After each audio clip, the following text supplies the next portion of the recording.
नमस्कार, आप देख रहे हैं RTV न्यूज और मैं हूं आपके साथ साक्षी निर्माण। आइए शुरुआत करते हैं आज की कुछ खास खबरों। कायमगंज में मुलायम सिंह यादव नेताजी को श्रद्धांजलि देने के लिए उमड़े लोग। जिला उपाध्यक्ष ने अर्पित किए पुष्प। मंगल सिंह यादव ने भी नेताजी को पुष्प अर्पित करके श्रद्धांजलि दी। साथ ही आवास पर शांति यज्ञ पाठ भी कराया गया। फर्रुखाबाद जिले के शंकर नगला गांव में समाजवादी पार्टी के संस्थापक नेताजी मुलायम सिंह यादव की प्रथम पुण्यतिथि पर उनकी श्रद्धांजलि सभा का आयोजन किया। इसकी भव्य तैयारियां सोमवार शाम को अंतिम रूप दे दिया गया था। मंगलवार सुबह से ही नेताओं और कार्यकर्ताओं का जमावड़ा शुरू हो गया है। समाजवादी पार्टी की जिला उपाध्यक्ष मारिया आलम ने मुलायम सिंह यादव को श्रद्धांजलि देकर उनके कार्यों को याद किया। समाजवादी कार्यकर्ताओं के द्वारा नेताजी मुलायम सिंह यादव की पुण्यतिथि पर श्रद्धांजलि अर्पित की गई। यहाँ पर बैठने के लिए पंडाल में अधिक से अधिक कुर्सियां भी लगाई गई थी, जिसमें लोगों को जगह तक नहीं मिल सकी।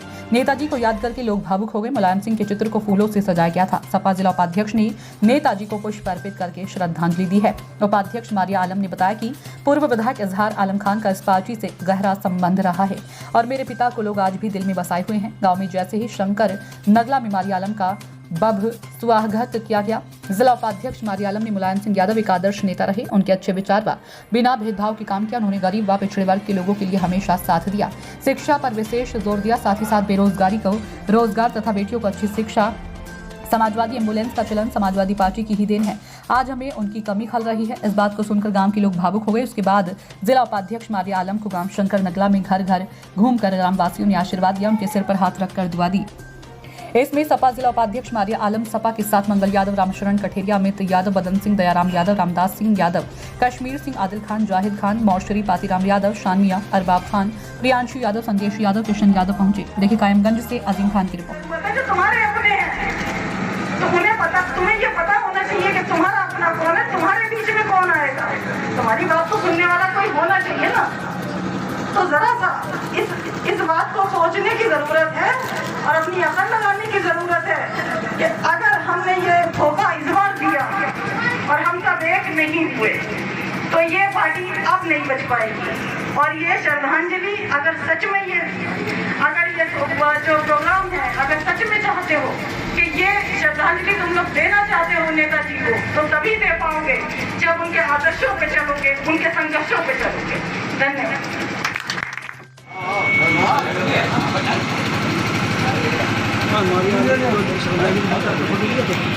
एक फोटो आपने लिया बोला लिया नहीं है। दोनों लोग हो जाओ। इधर फेस करना फेस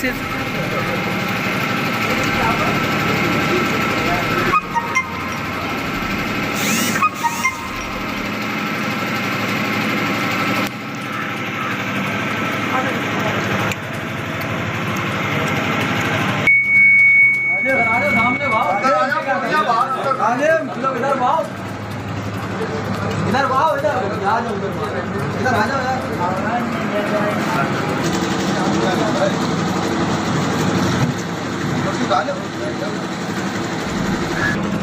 दबे कुचले गरीब मजदूर, नौजवान, किसान,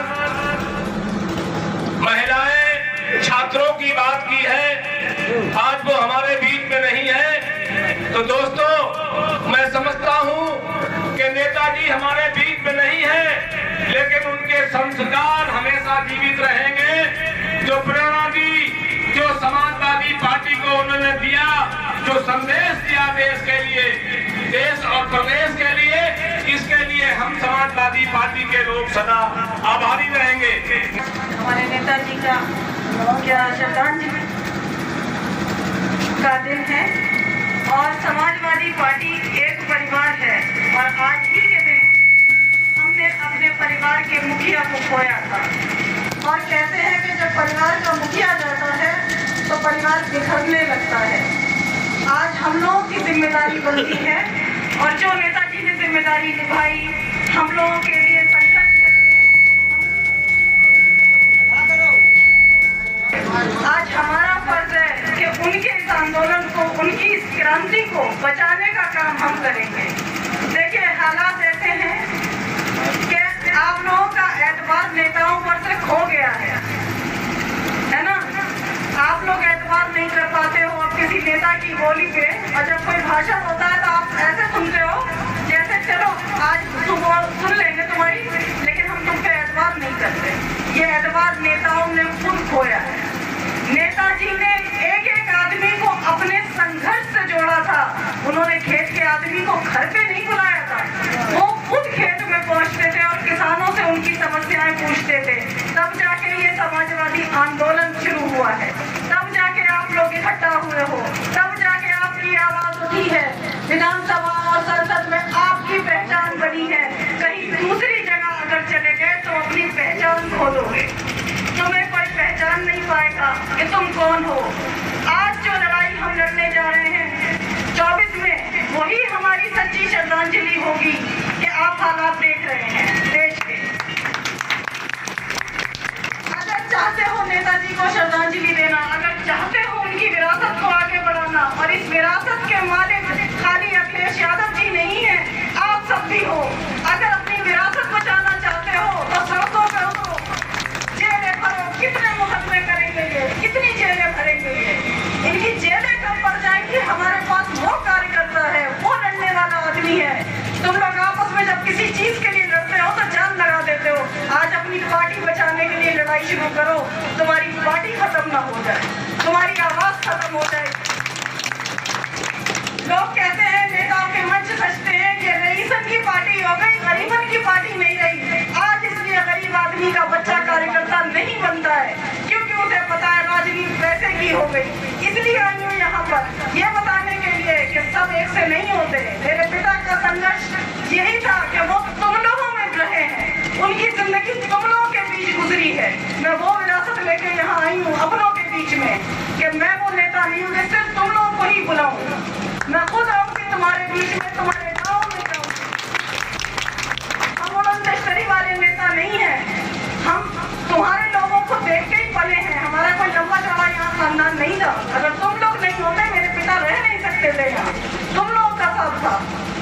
तो कहने का मतलब सिर्फ इतना है कि आपसी लड़ाई अब हमें छोड़ना होगी। मैं कोई चुनाव का प्रचार करने नहीं आई यहाँ। नेताजी की श्रद्धांजलि है, तुम्हारा गाँव है, तुम्हारे नेताजी हैं। नेताजी ने कभी भी किसी के साथ नाइंसाफी नहीं करी, इस तरह से नहीं करी। उन्होंने दलित की बात करी, उन्होंने किसानों की बात करी, उन्होंने पिछड़ों की बात करी, उन्होंने मजलूमों की बात करी। आज की राजनीति तुम भी देख रहे हो कहाँ ले जा रही है हमें। न ये देश बचेगा 24 के बाद, न संविधान बचेगा, न लोकतंत्र बचेगा, न तुम बचोगे। और तुम्हें अगर ये लगता है तुम्हारी आवाज को कोई सुनेगा, और पता है अब तो तुम लोगों ने सबसे अच्छा कर दिया, तुम लोगों ने तो अपनी बोलियां भी लगा ली। एक एक मोहल्ले का एक एक ठेकेदार है, वो तुम्हारी बोली लगाता है कि मैं अपने गांव के तुम्हें वोट पड़वा दूंगा। और सस्ता कर लिया अपने को। नेता इलेक्शन से पहले तो आता था ना, तुमने तो वो रास्ते भी बंद कर दिए। जीतने के बाद वो क्या आएगा? ये सोचता तुम लोगों के आने से पहले पैसा भेजेंगे। 5 किलो चावल तो तुम्हारे चल ही रहे, 5 किलो चावल ने तो बंद कर ही दिया। 5 किलो चावल पहुँचाएंगे, तुम्हारे काम हो जाएंगे उनके। लेकिन ये 5 किलो चावल तुम्हारे बच्चों का भविष्य खा जाएंगे। अरे हम तो मरेंगे मरेंगे, यादव मुसलमान तो जा ही रहा है, उसे तो वो तो तैयार है अब इस चीज को। लेकिन बाकी जातियां जो है किसी को नहीं छोड़ेंगे। जिस तरह से ये लोग भेदभाव फैला रहे हैं, जातीय यहाँ पे उन्माद फैला रहे हैं, उस तरह से ये देश बचने वाला नहीं है। आज रोटी की तंगी करती है ताकि सोच ना पाओ। खाली पेट कोई कुछ नहीं सोचता, क्रांति खाली पेट नहीं आती। जब तुम्हारी रोटियों पे इन्होंने बात कर दी, तुम्हारे व्यवसाय बंद कर दिए, तुम्हारे रोजगार बंद कर दिए। फिलहाल की खबरों में इतना ही। आप देखते रहिए RTV न्यूज। हमारे चैनल को लाइक करें, सब्सक्राइब करें, शेयर करें।